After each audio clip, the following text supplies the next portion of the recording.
Hello adventurers, it is I, Solo Adventure, and welcome to my YouTube channel. And for today's video, it is a world building Wednesday. So on Wednesdays, I will be sharing updates on my solo tabletop RPG games that I'm designing and just my own personal projects.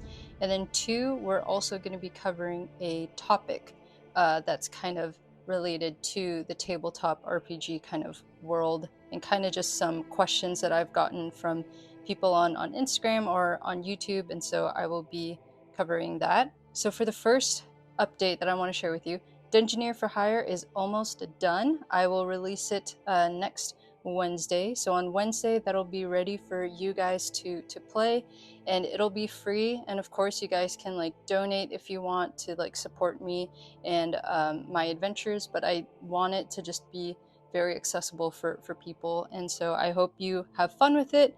And of course, give me feedback. I do prefer itch.io for like feedback or questions and such, just because I feel like it would just be easier to organize everything on that platform that's relating to feedback on my games. And then number two, I am working on my own personal board game, which is Valadier, and I'm going to be focusing on the combat mechanics of that. And so I'm kind of struggling between if I really want to stay true to the basic fantasy RPG 4th edition rules, or if I want to like tweak it to make it a little more simpler, but still have that like crunchy, combat heavy kind of vibe to it. So I don't know. There's a few things that I'm like exploring. So I'll just keep you guys posted on that. And then the third thing, I'm actually working on a cozy kind of uh, I guess solo card game. I don't really know how to explain it or where, like how to like categorize it, but I essentially want to make a game using a standard deck of cards. So it'll be related to like Kyrinth and the Wizard's Missing Gemstone, etc. So all kind of related in that world. And your job is to make potions and sell them, and your goal is to get a certain amount of gold by the end of like the 10th day. And then depending on the amount of gold, the goddess of earth in the world of Kyrinth, her name is Arteris, she will reward you based on how much gold you were able to make at the end of the 10 days. So I think I have something in the works of like if it's like 100 and up, she is totally impressed by you, and she rewards you with this rare gemstone, which happens to be Albie's gemstone. Um, and then if it's like anything below like 25 or something, she's disappointed in you and you have lost the game. So something like that. That is definitely still in the works. I have like a couple notes in my notebook here to kind of design it, but yeah, I'm excited for that one. I do want it to be a little more like cozy kind of a theme, so I'm exploring that with a deck of cards. So that is so those are all my updates for my solo tabletop RPG games and such. And then now we are going to dive into this topic, or this question that I've been asked on YouTube, on Instagram, different platforms. But people have asked me, well, where do I start when it comes to my solo tabletop RPG journey? And I will give you a little background on how I started and kind of like where I'm at now. So this was last year, so I believe this was like probably maybe in March of like last year. I think it was around then. That was when I had a knee injury due to a bad fall as I was bouldering. And so basically what happened was I couldn't climb for, it felt like forever, but I feel like it was around like maybe two months or so. I like could not climb. uh I just sprained my knee really bad, and I like kind of tore like some sort of ligament or something. um and I was just bored, honestly. And so I was so bored and I needed something to like stimulate that puzzly feeling that I get when I boulder. If you're a climber, you totally understand like what I'm saying. I really have no idea how to explain this to like non-climbers, but it's just so satisfying when you look at a route and you're able to kind of picture in your head how you want to approach that route, how you want to climb it effectively, fast. You love that you get to like prep and like train to get yourself ready for that route. And so all of that, all of that kind of like thinking and process, I wanted to find that in a different hobby, in a different way, something not too like physical. And I found that in tabletop RPGs, surprisingly. So with climbing, you can get pretty creative with how you want to climb the route that you see. I'm going to use some terms here that might not feel familiar, but like for example, if you are looking at a route and you want to maybe do like a heel hook on the wall to use your legs more than your hands, because sometimes if you use too much of your hands and your arms, you'll get wiped out pretty quick. So trying to figure out ways to like use your feet, your legs, since they are a bigger muscle, you know, that'll help conserve energy. And so you get to have this creative process when you climb. At least that's how I picture it. You can get really creative with how you climb certain routes, and you get to also like collaborate with like other people in the community who have climbed those routes, etc. And it's a lot of fun to just like talk through things and like problem solve. And I found that in solo tabletop RPGs. So the thing with solo tabletop RPGs, I do want to explain, there is a mindset that you have to be in order to enjoy it. Because I will say, when I first started, I had no idea what I was doing. I was so confused when I would go on Reddit or like watch YouTube videos and people would say like, you're basically the player and the game master. And so I do remember I was trying to like find like a D&D group or something, but I'm also kind of socially awkward when I'm like trying to make new friends. And so I was like, you know what? If there's a way to do this solo, I will do that first. And I was able to figure out that there are so many ways to get into solo tabletop RPGs, and you don't need a group to enjoy a tabletop RPG game. So that's kind of how it started for me, was my climbing injury. I needed something that sparks that creative critical thinking kind of skill, and I found that in tabletop RPGs. All right, and then with that too, I did start my solo board gaming adventures kind of around that same time as well. That was before I looked into D&D. So I'm going to backtrack really quick. So when it comes to solo board games, I will say my very first solo board game, which is Bag of Dungeon, that one is very structured. There are win conditions, and you have a limited amount of choices that you can make as a player. And that is a dungeon crawling, tile laying game. It's so much fun. It's honestly like one of my like favorites, just because there's just so much nostalgia to it. But that was my very first intro to solo board games, basically. So with that dungeon crawler game, I started to look into now story-driven board games. And that was when I looked into my other favorite board game, which is Call of Kilforth. Call of Kilforth, it's very narrative driven. There is like a little bit of like a campaign, like storytelling element to it. Your character develops, you get to acquire really cool skills.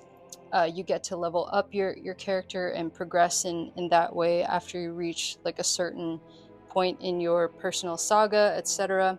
And so that was when I started to think, oh, I really love these story-driven, narrative-driven games.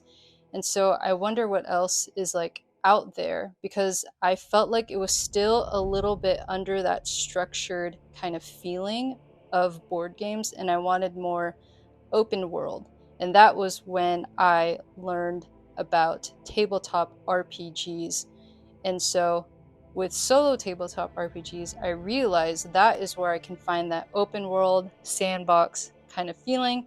You get to improvise.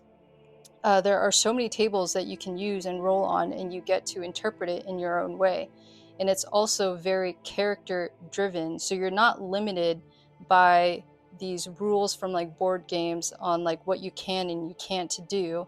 When it comes to tabletop RPGs, honestly, your imagination can just go crazy, and it can go so far, and it's all about what your character would do in certain situations. So that is kind of the transition from solo board games to then looking into story-driven board games. And then that was when I learned about solo tabletop RPGs. So I know you're probably asking, so where do I start? Where do I begin? So for me, before I even looked into D&D, I will say D&D 5e is very accessible, and it is such a popular system that it was very easy for me to like just do my research. So at first when I looked at it, I was so overwhelmed by all the rules. And I have on the side here a collection of all my tabletop RPG games that I've collected over the year. And so you will know that D&D, it is thick. It is literally a textbook. So this is the Dungeon Master guide. And there are so many rules, and that is the same thing for the Player's Handbook. It is another textbook, and it is very complicated. And so after just doing a bunch of like research, I was like, okay, I'm definitely not ready for D&D yet. So I actually stopped looking into D&D 5e, and instead I looked at journaling games. So with solo journaling games, it is not exactly like that classic TTRPG kind of play, but it is really focused on story prompts, and you as the writer, you are guiding the story. So I'll give you an example here. So my very first one that I like really enjoyed as my first solo journaling game is Princess with a Cursed Sword. So I was given the question, who is the princess? And there were questions beyond that that helped me kind of picture who this princess is, what's her backstory, etc. And then in the game, there are these ruins. And it is somehow kind of tied back to the cursed sword. So my job was to kind of figure out, who is this princess? Why does she have a cursed sword? And what is the story behind the cursed sword and the ruins? And kind of connect the dots there. And so that was when I, after like playing the game, I think you use a tarot card deck, I believe. And so, yeah, so this was my journey. It's kind of like a dungeon crawling game in a way, where you explore each room and then you kind of see like what's going on in the ruins. And again, you're given questions and prompts as you explore the dungeon, and you get to put together this picture of who is she, why does she have the cursed sword, etc. So that is an example of a journaling game, and it is pretty obvious. You write out the narrative pieces and the answers to those questions and prompts. So that is a journaling game, and I honestly recommend journaling games to new solo tabletop RPG players, because in my opinion, when it comes to interpreting different results from random tables, from oracles, etc., I feel like for a new player, you will just be confused. Like you will roll on like, for example, I use like Mythic a lot. Like you will roll on the table and you're like, okay, how do I interpret it? Like, what does that mean?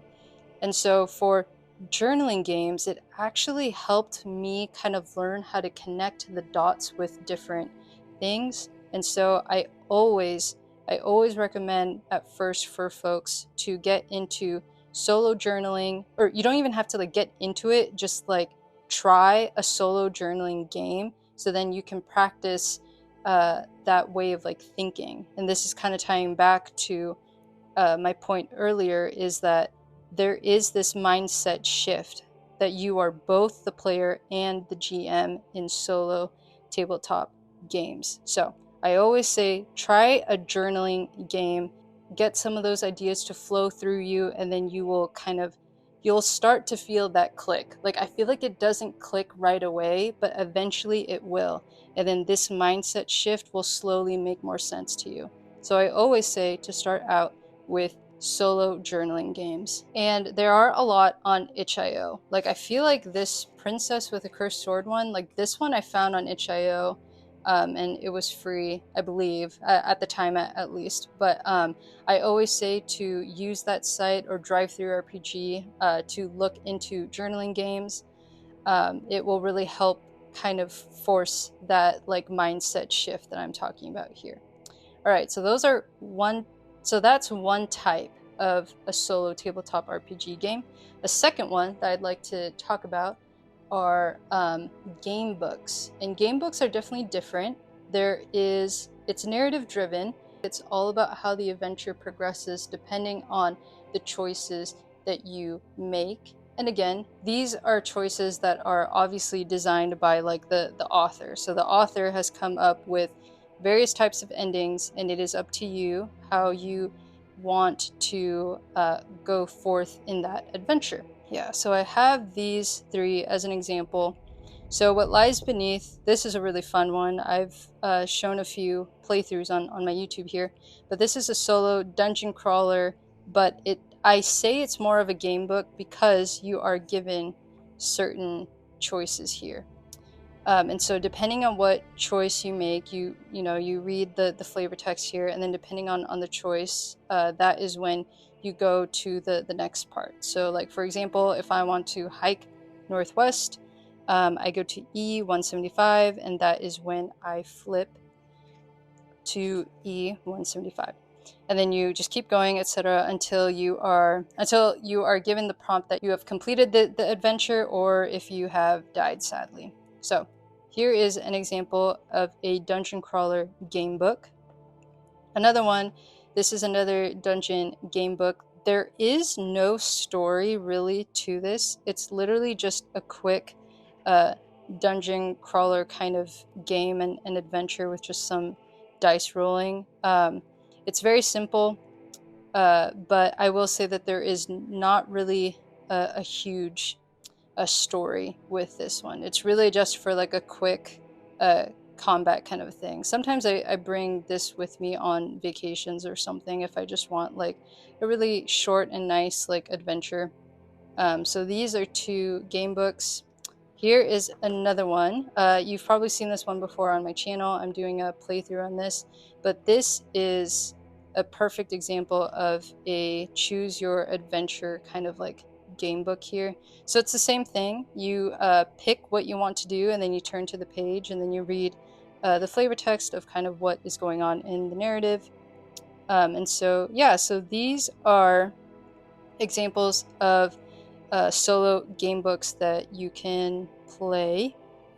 So that's an example. Another one, I don't have it with me at the moment, but one that just popped up that's a good kind of game book, choose your adventure kind of a thing, is Legacy of Dragonholt. That is a really fun one. It's a really long campaign, and there's like so many game books in Legacy of Dragonholt, and so that is something that I'm also playing through. But yeah, maybe I'll whip it out again soon and play it. It's a good one, but that would be kind of an example of like a choose your adventure game book kind of mechanic play.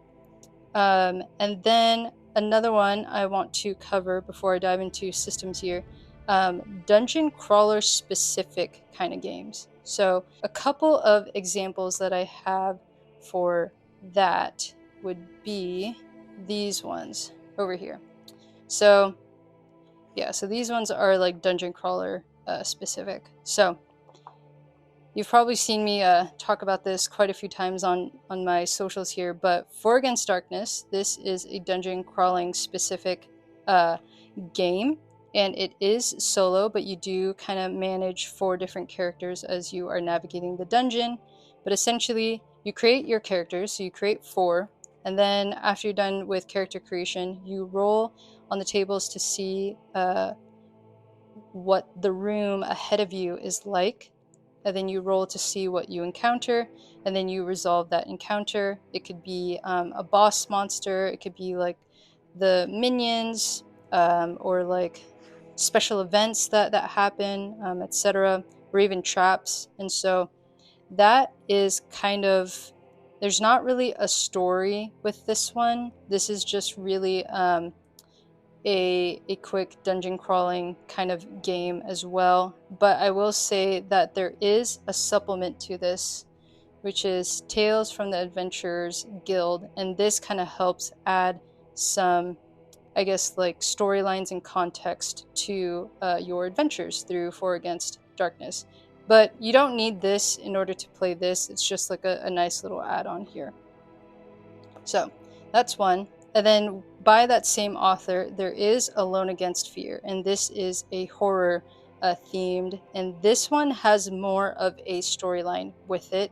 So it's very similar to For Against Darkness, except you have only one character, and then you also go on certain missions, and those missions will kind of form a campaign, and that'll kind of slowly unfold the bigger story with this. I will say I put this under the dungeon crawling kind of category because it is, you do roll to like see the encounters depending on where you want to like explore on the town map. So I do say that this kind of falls under dungeon crawler.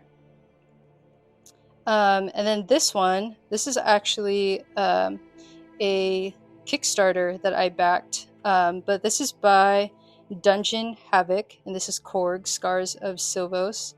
And in this game, you start out in your like town, and then you can choose different quests. I think the goal for you is to complete at least 3 quests, I think. Yeah, so once you have completed 3 quests, you are given an allotment of land on which you can retire. So that is kind of your goal there. And then you go on these quests, and then you explore certain like regions here. So again, this is kind of that dungeon crawling mechanic where you explore a certain part, and then you roll on the table to see what is happening in that location. So this is another fun one. And the art in this one is really cool. But I really love Dungeon Havoc's designs and stuff. Really simple and fun games. And then another one, this is Caer Nathalis. This was actually one of my first purchases for a dungeon crawling, I would say this is like a mega dungeon, honestly, game. And it is super crunchy and very, very heavy on rules. But it is a lot of fun. I do remember this was one that I spent a lot of time on like playing and learning. And again, you can see here like all the different dungeon rooms that you can roll for. But yeah, so your goal is to explore the dungeon, locate the overseer, and defeat it. And of course, your character will develop as you learn certain skills and stuff. It's definitely really complicated, but it's a lot of fun once you start to kind of learn and get used to the mechanics here. But the designer, Alex, he is super chill, and he's always down to like answer questions and stuff. And there's a really supportive like community for a community of people who really love his like games and stuff. And so everyone is just super helpful and friendly. So if you ever want to play this game and you're stuck on a bunch of rules, I know I easily get like stuck on rules. There's like a subreddit, I think, and everyone there is always like willing to answer questions. But this is a really good dungeon crawler game.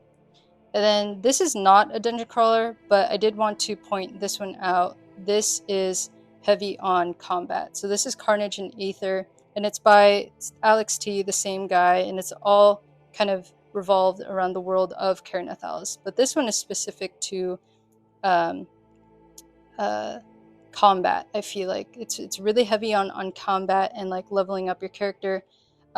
Think gladiator kind of like stuff, where you have to defeat like elite monsters in order to like level up, etc. And so, yeah, I haven't played this one in a while, but I should probably whip this one out again. But this one's a lot of fun. If you are familiar with the combat mechanics of Caernathalis, then Carnage and Aether is probably going to be pretty easy for you to pick up and learn. So yeah, so those are the dungeon crawler specific kind of games. And then finally, we are going to go into systems. And so I would say from my solo tabletop RPG journey, I started with journaling games, and then I gotten into dungeon crawler specific games.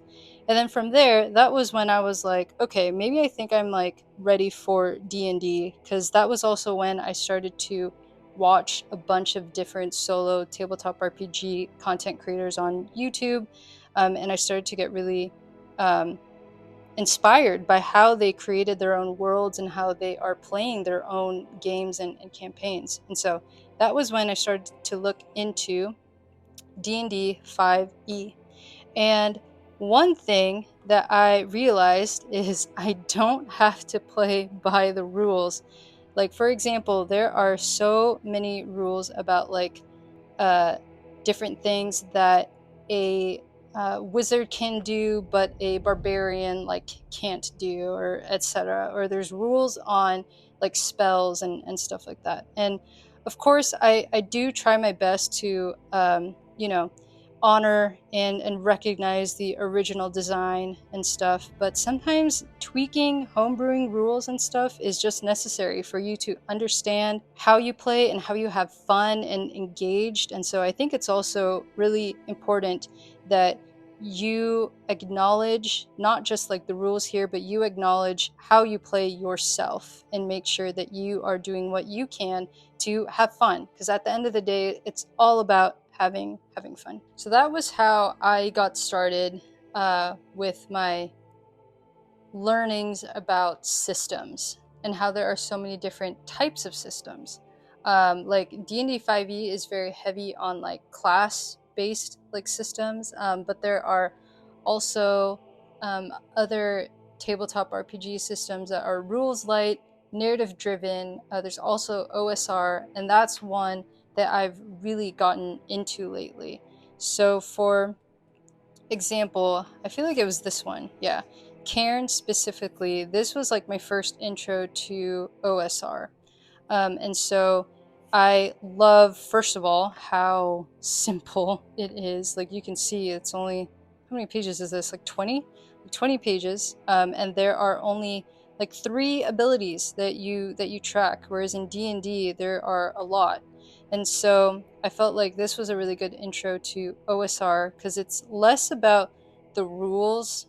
What's cool about OSR too is that I've noticed with D&D it's very much like you have these like superpowers once you reach like a certain level or something. But I've seen in my research and in my own like plays that OSR is very much like it's a dangerous place.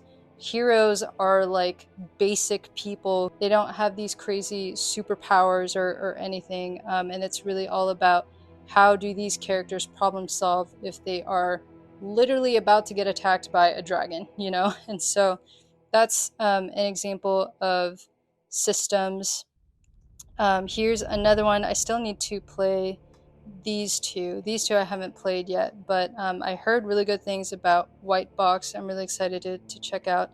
And then this one, Knights of Diamond, which is another good one. And so, yeah, so these are examples of like OSR. Same with this one, Beneath the Sunken Catacombs. I also love this one too. I'm playing a cleric. I have a campaign for her, and we're using this one. And then another one over here, Basic Fantasy Role-Playing Game. And so, yeah, so these are OSR games that are light enough with their like rules that I don't feel super, I guess, constricted compared to how I felt when I played D&D 5e. And so yeah, so these are really really great systems that I really like. And I've noticed myself gravitate more towards OSR, honestly, just because it's like not that complicated. So yeah, I'm really glad that I've have discovered OSR. I've never really looked into it until like a couple months ago, and I am so in love with OSR systems. It's just so much easier to grasp and a lot more fun to play. I feel like I have a lot more freedom with OSR games when I play solo. So that is an example. Another one I wanted to cover that is more narrative kind of driven system is this one. So this one is Yaziba's Bed and Breakfast, and my lovely partner, she got this for me for Christmas, and it is so much fun. But the rules for this one is literally all about storytelling, and so this book is filled with like different chapters and adventures and characters and stuff. And for your characters, you have a choice to either perform like a bingo or a whoopsies. So bingo meaning like these are more on the good kind of choices, and whoopsies would be like their flaws or mistakes they may do. And so yeah, so this is a really cozy game, but I use this for more of my solo journaling adventures.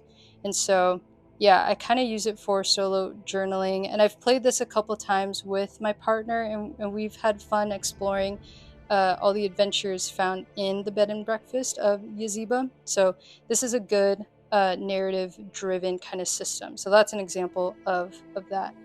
So another thing I wanted to cover is when it comes to using these systems, what's important too is for you to learn when to use oracles and random tables in your sessions. The next thing I wanted to cover are random tables and oracles, which can be used for these types of tabletop RPG systems. So, as you know, I whip these out a lot for my adventures.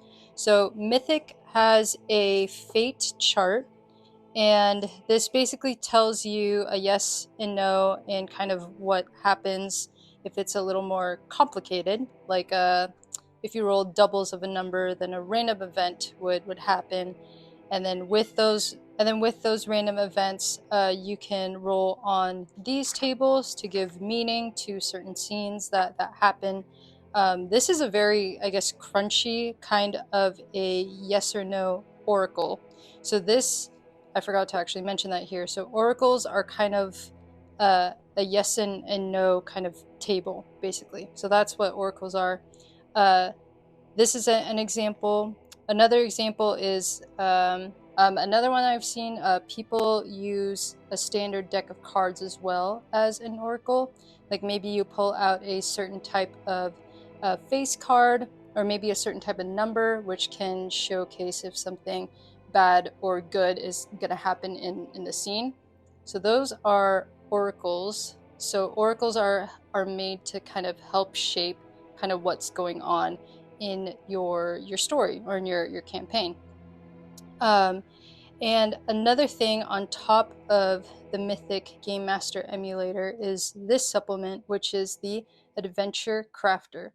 And so this actually helps craft different scenes.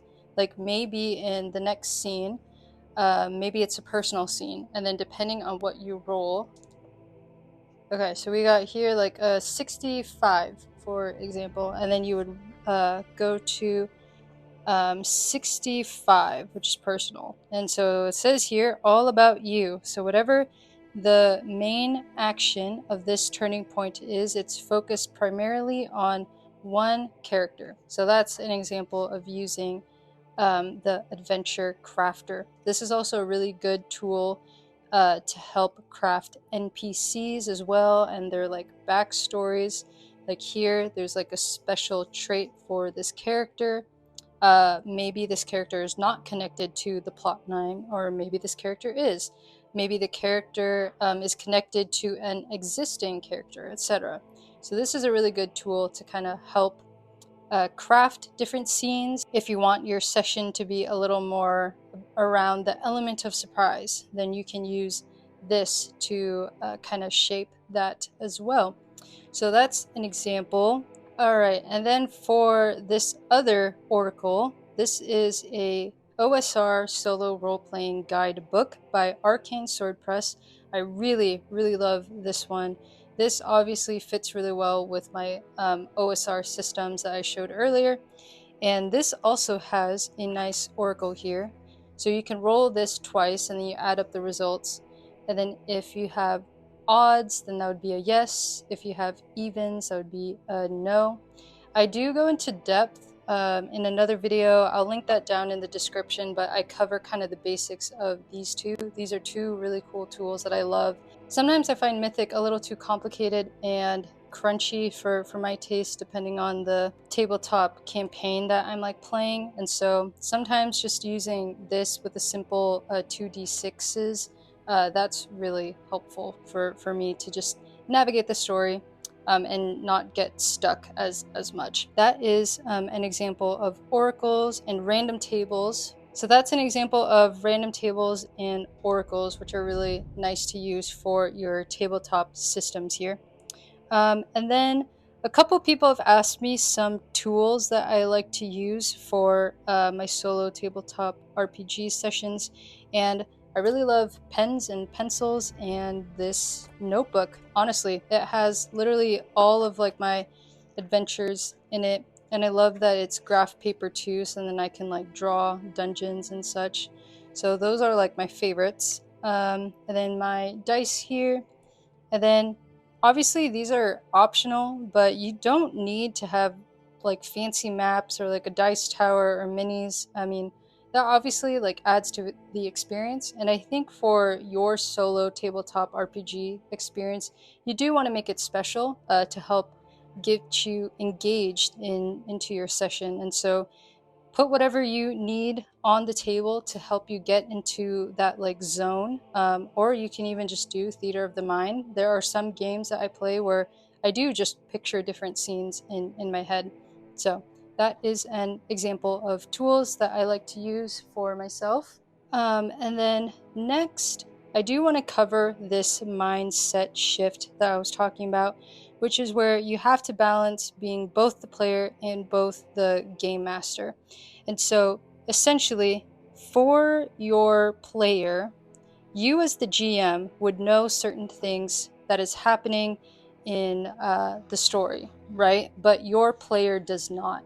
And so I think it's really important to kind of learn when to shift that mindset.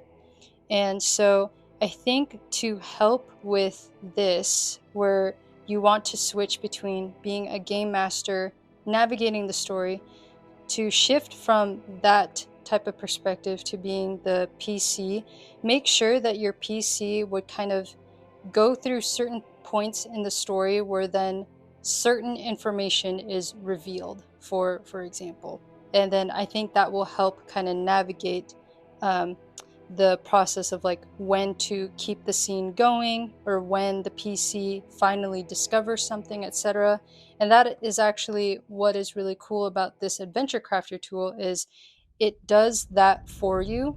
And so I have back here in the adventure sheet here. So sometimes how I've seen people use it where once you reach a certain amount of plot points, then certain information about the story will be revealed and the character can then use that information moving forward into the next turning point. So that is an example of how you can use Adventure Crafter. But again, you don't need this to do that. You can also just choose for yourself as the game master when you want the player to gain certain information and continue on with the story. So those are just kind of the basics of the different types of tabletop RPGs, and then kind of that mindset shift that I was talking about of how to balance being a player and being a GM. Another question that I have been asked is, well, what exactly counts as a solo tabletop RPG session or play? And honestly, anything and everything. It could be from creating your PC to your NPCs and you haven't played them yet. It could be making maps, anything relating to prepping your session, even imagining certain scenes in your head as you are trying to map out the campaign and the story. So all of that, in my opinion, counts as a tabletop RPG play. All right, so now that I have given you a bunch of information about all these different systems, so many different ways to play solo tabletop RPGs, from journaling, game books, dungeon crawlers, etc. Now you must ask yourself these questions if you do really want to get into solo tabletop RPG games. So, number one, what kind of story or experience do you want to play? So, for example, if you want something cozy and a little less on the combat stuff, maybe try to go into like a cozy journaling game, which is there's one called The Last Tea Shop, I think. That one is a little more on like the cozy side of things. Do you want something on like the horror side of things? Then I would say maybe Alone Against Fear would be a good one for you if you want that horror solo. This is more on the modern side of things, but you can play this one if you want that type of experience. Another question to ask, number two, is how much structure do I need? So that might be, do you want something that's really complicated and combat heavy, like Karen Athalis? Or something more like Four Against Darkness, where there are only a couple of abilities here that you need to track?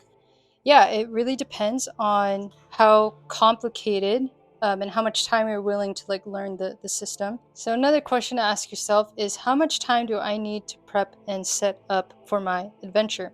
So maybe if you want something a little more sandboxy and you want that element of surprise, then maybe all you really need are just random tables, or even this one. This is a good resource too, but Sandbox Generator.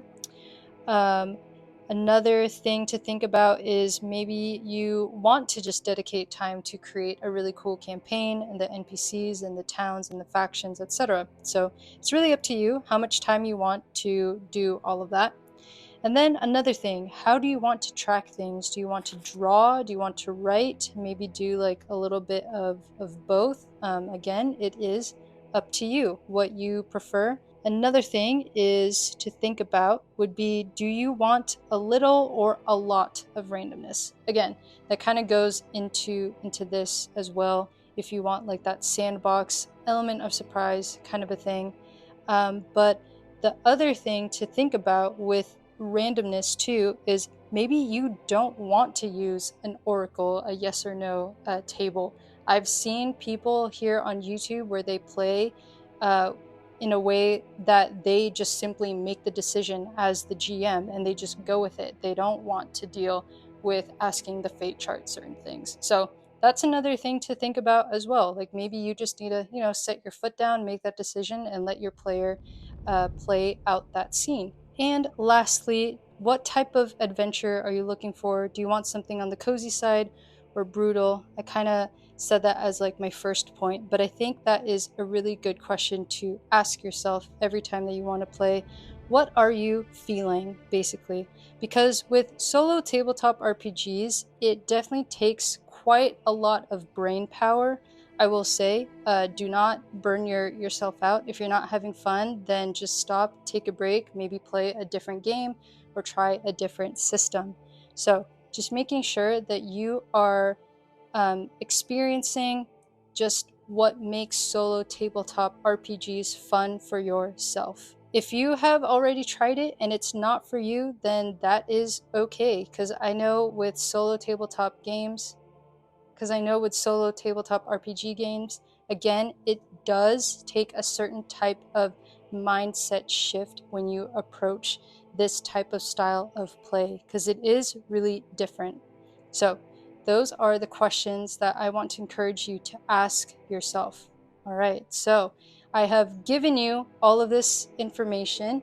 I have showed you a bunch of different stuff that you can play. And look at all this. These are just a bunch of books that I've collected over the year.